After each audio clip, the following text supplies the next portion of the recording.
Hello friend, कल सकट है तो आज हम जा रहे हैं लड्डू बनाने और पट्टी। तो आप लोग चलिए मेरे साथ किचन में। फ्रेंड, हम बनाने जा रहे हैं तिल के लड्डू, रामदाना के लड्डू और मूंगफली और तिल की पट्टी। तो चलिए हमारे साथ किचन में, क्योंकि कल सकट है। तो हम लोग यहाँ सकट बोलते हैं और बहुत लोग गणेश चतुर्थी बोलते हैं। तो हम लोग यहाँ लड़के के लिए व्रत रहा जाता है, तो उसके लिए हम लोग एक दिन पहले से ही काफ़ी तैयारियाँ करते हैं, क्योंकि कल व्रत रहते हैं। तो उस कल भी बहुत चीज़ बनती है, तो हम जा रहे हैं ये सब बनाने आज ही। तो एक दिन पहले ही बना ले रहे हैं। मैं अकेली हूँ तो थक भी जाती हूँ, डेली का काम भी रहता है। और तो फिर चलिए अब हम लोग बनाते हैं तिल के लड्डू और रामदाना के लड्डू और मूंगफली और तिल की पट्टी।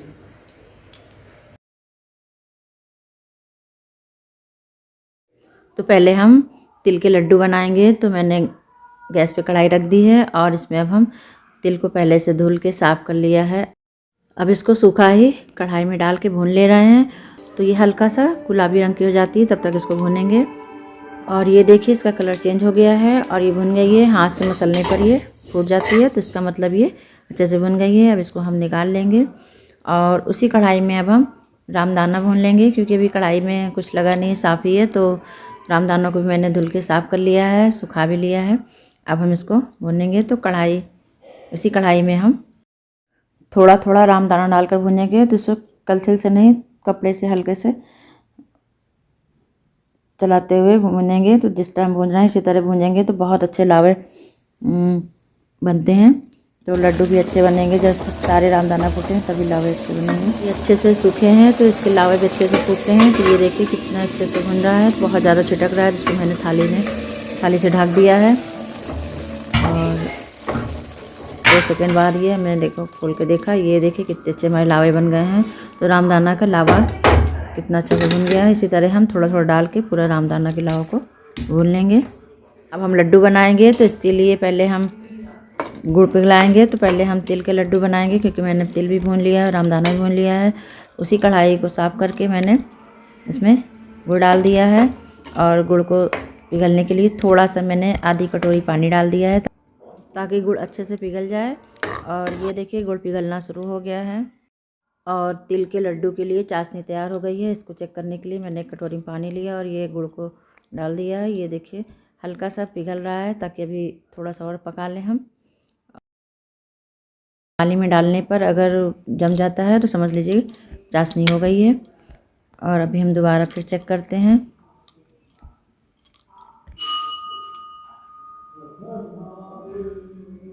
तो ये देखिए अब इस बार हो गया है। अब हम इसमें भुनी हुई तिल डाल देंगे और गैस बंद कर देंगे। और तिल और गुड़ को अच्छे से मिला के और हल्का सा ठंडा होने पर हम लड्डू बनाएंगे। तो ये हल्का सा ठंडा हो गया है, बहुत ज़्यादा ठंडा नहीं करना है, नहीं तो लड्डू नहीं बनेंगे। और सबको हम अच्छे से मिक्स कर लिए हैं। अब हम लड्डू बनाएंगे। मैंने छोटे छोटे तिल के लड्डू बनाए, ना बहुत बड़े हैं ना बहुत छोटे हैं। तो ये देखिए मैंने सारे लड्डू बना लिए। ये सफ़ेद तिल के लड्डू बनके तैयार हो गए हैं। और अब चलिए बनाते हैं रामदाना के लड्डू। तो रामदाना के जो दाने को भून के मैंने लावा तैयार किया है, उसको हम सूप में साफ़ कर लेंगे, ताकि जो दाना नहीं फूटे हुए हैं, लावा नहीं बने हैं, वो अलग हो जाएंगे।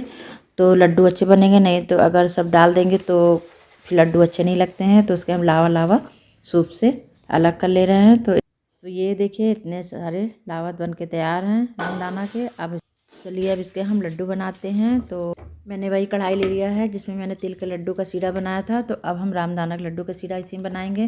तो मैंने गुड़ ले लिया है और इसमें हम थोड़ा सा पानी डाल देंगे गुड़ पिघलने के लिए। अगर ऐसे पिघलाएंगे तो गुड़ जल सकता है, तो इसलिए मैंने आधी कटोरी इसमें भी पानी डाल दिया है। और अब अच्छे से गुड़ पिघलाएंगे तो बहुत जल्दी ही गुड़ पिघल जाएगा। तो ये देखिए गुड़ पिघलना शुरू हो गया है। और इसके लड्डू के लिए भी 2 तार की चाशनी तैयार करेंगे। अगर ना समझ में आए तो इसी तरह पानी में गुड़ को थोड़ा डालेंगे। और अगर नहीं पिघलता है तो समझ लीजिए सीरा तैयार हो गया है। और ये तैयार हो गया मेरा सीरा। अब हम लड्डू बनाएंगे। तो इसको बनाने के लिए बहुत जल्दी जल्दी हाथ चलाना पड़ता है। जल्दी से हम इसमें लावा को डालेंगे और खूब जल्दी जल्दी मिला के और जल्दी बनाएंगे लड्डू। अगर ठंडा हो जाएगा तो इसका लड्डू फिर जल्दी नहीं बनता है। तो हम कढ़ाई में ही सारा लावा डाल दे रहे हैं।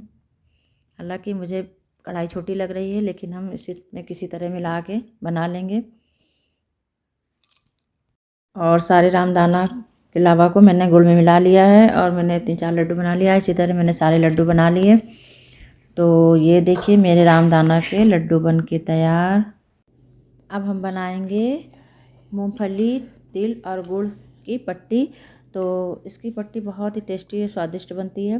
तो इसके लिए मैंने सारी तैयारियां कर ली हैं। अब हम पहले तिल को भूनेंगे और गुड़ को भी मैंने फोड़ लिया है। मूंगफली और तिल को पहले भूनेंगे। तो उसी कढ़ाई को मैंने साफ़ कर लिया है और इसमें हम पहले तिल भूनेंगे। तो मैंने आधे कटोरी सफ़ेद वाली तिल ले ली है। इसको भी हम सूखा भूनेंगे। तो सूखा भून के इसको हम निकाल ले रहे हैं। और इसके बाद हम उसी कढ़ाई में मूंगफली के दाना को भूनेंगे। तो इसमें भी हम घी नहीं डालेंगे, सूखा ही भूनेंगे ताकि इसके छिलके अच्छे से निकल जाए। तो कढ़ाई गर्म हो गई है। अब मैंने मूंगफली के दाना डाल कर भून लिया है। अब हम मूंगफली के छिलकों को साफ़ करके हल्का दरदरा मिक्सी में पीस लेंगे। तो ये मैंने इसमें छिलके भी साफ़ कर लिए हैं। इसको हम मिक्सी के जार में डाल के हल्का दरदरा पीस लेंगे। ये इसको हमने हल्का दरदरा पीस लिया है, बहुत बारीक नहीं करना है। अगर आपको कुछ मेवे डालने हैं तो मेवे भी डाल सकते हैं। तो अब हम इसकी पट्टी जमाएंगे। तो कढ़ाई में अब हम गुड़ डालेंगे। तो गुड़ को पिघलाने के लिए हम इसमें पानी नहीं घी डालेंगे। तो घी में पिघलाएंगे गुड़, तो गुड़ पिघल भी जाएगा और बहुत ही टेस्टी इसकी पट्टी बनती है। फ्रेंड, एक बार आप लोग ज़रूर बनाइए। इतनी सॉफ्ट बनती है कि कोई भी खा सकता है। बड़े बुजुर्गों को तो बहुत पसंद आएगी, क्योंकि उनको जो चिक्की आती है बाज़ार से वो बहुत टाइट रहती है, तो उसको खाने में उनको दिक्कत होती है। तो इस तरह बनाएंगे तो बहुत ही अच्छी लगेगी, बहुत टेस्टी और सॉफ्ट बनती है। घी पिघल गया है। अब हम इसमें गुड़ डाल दे रहे हैं। तो मैंने गुड़ डाल दिया है। ये गुड़ पिघल गया है और गैस भी मैंने बंद कर दी है। अब इसमें हम भुनी हुई तिल डाल देंगे और सौंठ डाल देंगे। इससे सौंठ से बहुत ही टेस्टी पट्टी बनती है। और इसमें हम पिसी हुई मूंगफली डाल दिए और सबको अच्छे से मिक्स कर देंगे। और उसके बाद एक थाली में घी लगा के पहले से मैंने रख लिया है और सबको मिक्स करके हम थाली में पट्टी को जमा देंगे। तो इसको भी थाली में जल्दी जल्दी फैलाना है, नहीं तो ये एक जगह जम जाएगी। तो हल्का सा ठंडा हुआ है, हम हाथ से इसको पूरी थाली में पट्टी को फैला दे रहे हैं बस। तो ये मैंने मूंगफली और तिल की पट्टी अच्छे से थाली में जमा दी है और हल्का सा ठंडा हुआ है। इसको हम चाकू से जिस शेप में काटना चाहे काट लेंगे। तो हम स्क्वायर शेप में काट रहे हैं। तो उसको एकदम ठंडा होने के बाद ही हम निकालेंगे। तभी हम चाकू से इसको काट लिए और ठंडा होने पर मैंने सबको निकाल लिया है। आज है 17 जनवरी। तो अब मैं पूजा करने के लिए एकदम रेडी हो गई हूँ। मैंने सारी तैयारियाँ भी कर ली हैं। तो हम लोग आंगन में पूजा करते हैं, तो आंगन में मैंने सारी पूजा की तैयारियाँ की हैं। अब हम जा रहे हैं पूजा करने। तो आप लोग भी हमारे साथ गणेश चतुर्थी व्रत की पूजा में शामिल होइए। तो पूजा के लिए सबसे पहले जिस पाटे पे पूजा करेंगे उसमें मैंने लाल रंग का कपड़ा बिछाया और एक पान का पत्ते के ऊपर हम गौरी गणेश रख के पूजा करेंगे। तो मैंने गौरी गणेश को पीढ़े पर रख कर भगवान का आह्वान किया कि आप भी राजो गणेश भगवान और मेरी पूजा सफल करो। तो पहले मैंने स्नान कराया और किस तरह पूजा की आप लोग मेरी पूजा में शामिल होइए। सबसे पहले गौरी गणेश को जल से स्नान कराया और फिर कलावा का वस्त्र पहनाया, फिर हल्दी का टीका लगाया और फिर सिंदूर लगाया और फिर माला पहनाया, अच्छे से श्रृंगार किया।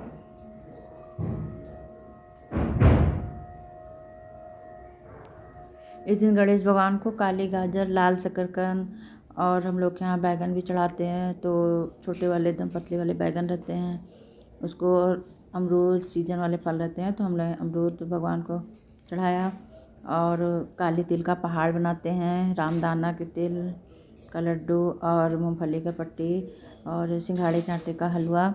तो सब चीज़ 4-4 चढ़ाते हैं। तो सारी व्यवस्थाएं पहले मैंने कर ली थी। लड्डू बना लिया था, तो जो कि मैंने अभी आपको पहले शेयर किया है वीडियो में। तो कुछ तैयारियां मैंने एक दिन पहले कर ली थी और कुछ आज मैंने किया है। हम लोगों के यहाँ काली तिल का पहाड़ चढ़ता है। तो ये काली तिल कच्ची रहती है, इसको भूनते नहीं है। काली तिल को ही हम लोग खलबट्टे में कूट के और गुड़ को भी कूट के अच्छे से मिला के बनाते हैं।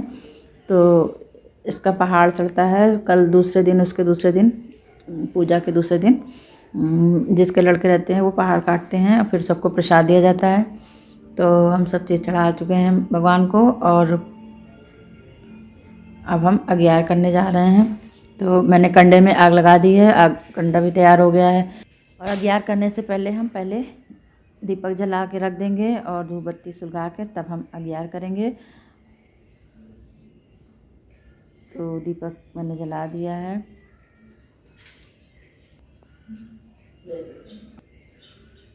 धूप दीप दिखा के फिर अगियार करते हैं। तो मैंने धूप दीप दिखा दिया है भगवान गणेश को। अब अगियार करने जा रहे हैं। और अगियार करने से पहले अग्निदेव की पूजा की जाती है। तो जल चढ़ाया जाता है और हल्दी, सिंदूर और फूल चढ़ा के फिर हम अगियार करते हैं। तो आग में नहीं डालते हैं, बाहर ही सब चढ़ाते हैं। तो पूजा मैंने कर ली अग्निदेव की। अगियार करने के बाद हम अब कथा कहेंगे। तो कथा सुनने के लिए कोई नहीं था, तो मैंने शॉर्ट में ही खुद ही कथा कह के सुन ली। तो हाथ में काला तेल और फूल लेके मैंने कथा कही। आप भी कथा सुनिए मेरी। इसे सकट पड़े तो माता रे व्रत रही तो के लड़का गैस माता राम युवराज से बेड़े से तुम्हें इतना लड्डू बनाया हो का हमरे वाले व्रत हो कि खाए के बारे तो कहें नहीं बेटा तुमरे वाले व्रत है। तो कहेंगे अच्छा, कहेंगे ऐसे काम होते तो कहेंगे माता रे व्रत चाहते तो बच्चे को संकट नहीं हो, अगर आवत तो माता रानी गणेश भगवान उनके संकट काट दिए थे। तो कहेंगे अच्छा, तो ऐसे मतलब नहीं मेरा सारा दिन तो लड़का फिर प्रदेश से दूसरे दिन चला वो कमाए लिए गोवा। तो ईट का बट्टा काम कर रहा तो उसके दिमाग में आवा कि आज हम देखी थी माता रे हमारा अगर व्रत रही नहीं है तो सही, तो हम न चल रहे हैं तो हम दल के बस में जावे। माता री परीक्षा देख ली, ईटा बट्टा में पकड़ लगा तो मैं बैठ हुआ। जब सवेरे से दूसरे दिन देखा पक हुआ ईटा निकालने लगे, देखे तो मैं लड़का तो कहने लगे तुम कैसे हो, ताजुब हुआ जगह नहीं। तो सब तो कैसे जब उनकी मातारी परीक्षा लेते ही सकट पड़ी मातारी व्रत है उनके मामले बड़े आगे कि जब ढूढ़ी लड़वा बनाया खाए के बड़े तो कहेंगे नहीं बेटा तुमने बड़े तुम परीक्षा लिए तो सर वाकई मातारी बड़े व्रत रही। और जैसे गणेश भगवान उनके लड़का कम बिगाड़े सबको सच गणेश भगवान की जय जय गणेश। कथा के बाद फिर मैंने गणेश भगवान की आरती की।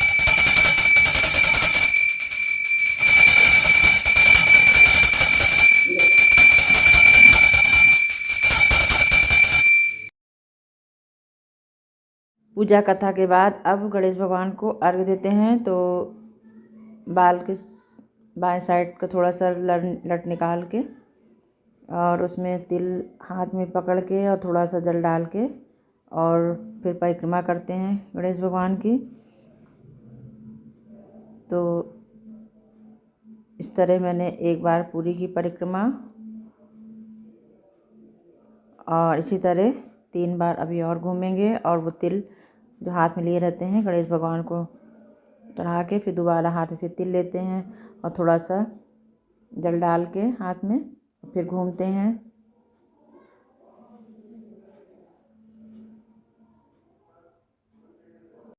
तो इस तरह मैंने 4 बार परिक्रमा पूरी की। और पूजा करते करते ही चाँद निकल आया। तो बेटा छत पे था तो बोला मम्मी चाँद निकल आया। तो हम जा रहे हैं छत पे चाँद को अर्घ देने। तो चाँद के दर्शन करके ही हम व्रत तोड़ेंगे। अब हम आ गए हैं छत पे। तो ये देखिए चाँद तुरंत अभी निकला है।